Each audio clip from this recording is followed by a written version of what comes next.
It was a cold October night in Hollow Creek, Oregon. The small town was surrounded by thick pine forests and old wooden farmhouses. Most people in this town had lived here their whole lives. Everyone knew everyone. It was the kind of place where doors were never locked and neighbors always helped each other. But lately, something had changed. A strange feeling hung in the air like fog that never lifted. Dogs barked at nothing in the middle of the night. Children refused to play outside after sunset. Old-timers whispered about something evil that had awakened in the woods surrounding the town. Ryan Thompson and his wife Sarah had moved to Hollow Creek just 3 months ago. Ryan was a carpenter and Sarah was a school teacher. They had bought an old farmhouse on Miller Road for a great price and thought they had found their dream home. The house was big, surrounded by tall pine trees, with a wide front porch and a beautiful view of the valley.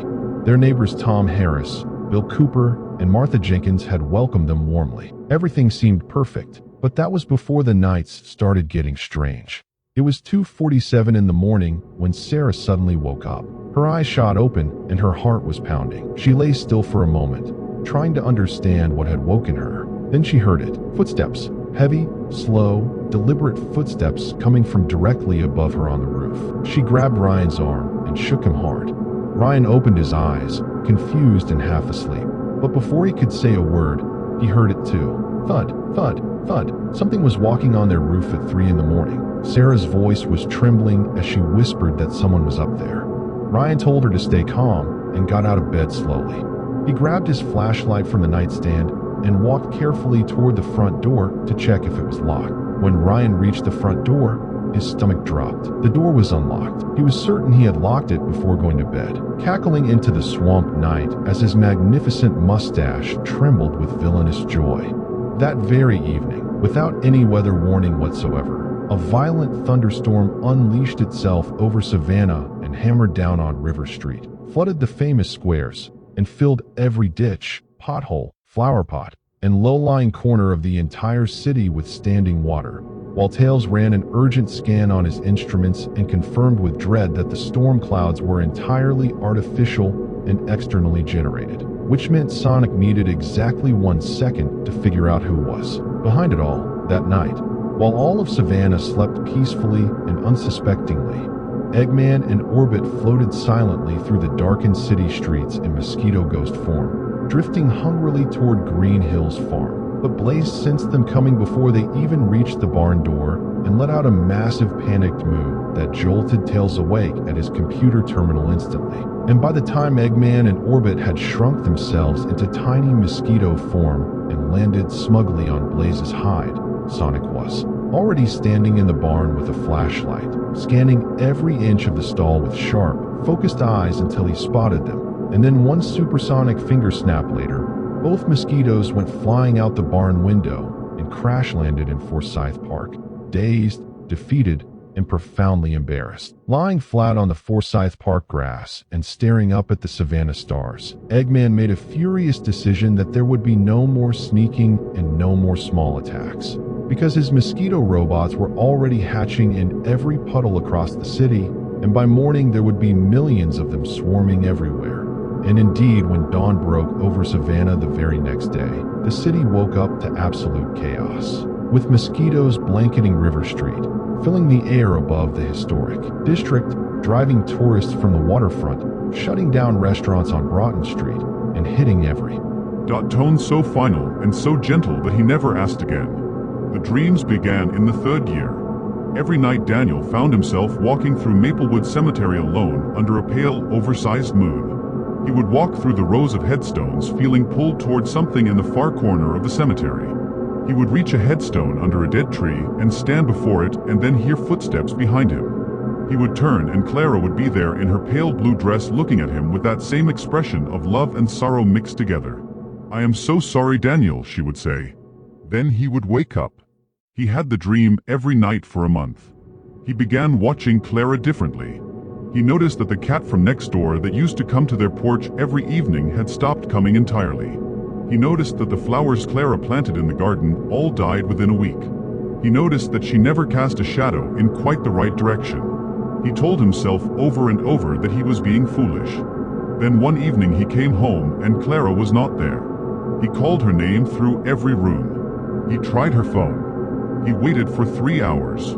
Then just past midnight something pulled him out the door and into his car and through the dark streets of Maplewood up the hill at the edge of town to the iron gate of Maplewood Cemetery.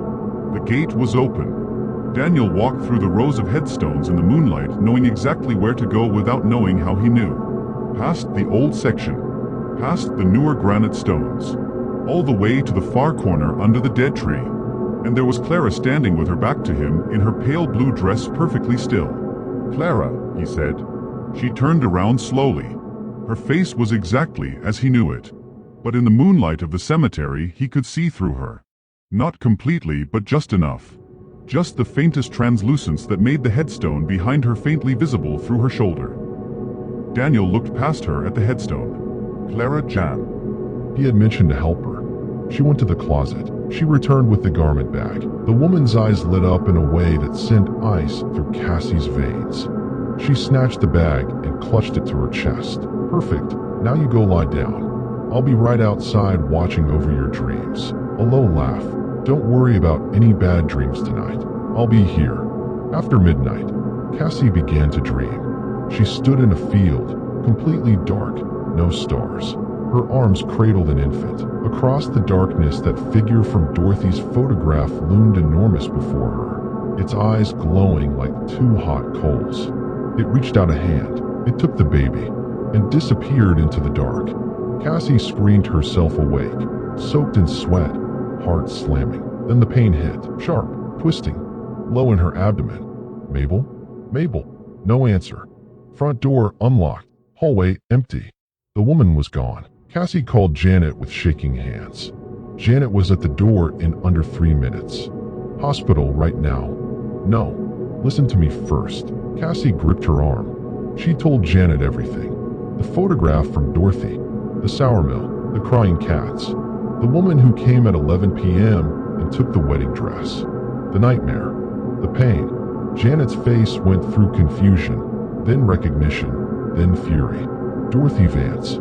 She exhaled slowly. "That photograph is not a guardian, Cassie. It's a curse object, an anchor for dark energy, bound to you and your pregnancy. And that woman tonight was sent by Dorothy. She used your wedding dress to finish the ritual. Janet, my baby, is going to be fine." Janet stood up. "Show me the photograph." She crossed the apartment and pulled it off the wall without hesitation. The moment she touched it, Cassie gasped with another sharp wave of pain. Janet didn't stop. She walked to the back door, stepped outside, set the photograph on the concrete, and lit a match. The paper caught fast, burned bright and orange, and Cassie's pain disappeared. Completely. Instantly. It's dissolving quietly into the cool night air of the cemetery. Her hand in his grew lighter and lighter until there was nothing left to hold at all. Daniel sat alone in Maplewood Cemetery for a long time. Then he stood and looked at the headstone one final time. He reached out and touched the cold stone gently with one hand. Then he turned and walked back through the rows of headstones and through the iron gate and drove home through the dark, empty streets. The house was cold when he got back.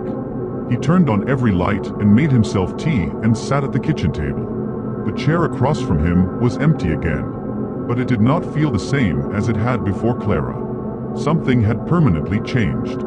He had been truly loved by someone who had chosen him out of all the world and stayed as long as she possibly could. That was something he would carry with him for the rest of his life.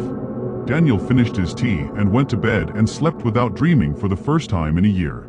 Outside in Maplewood Cemetery, a single pale blue wildflower had appeared in the grass beside Clara Jane Mill's headstone. It had not been there that morning. By morning it would be gone. But it was there now. The end crescent moon.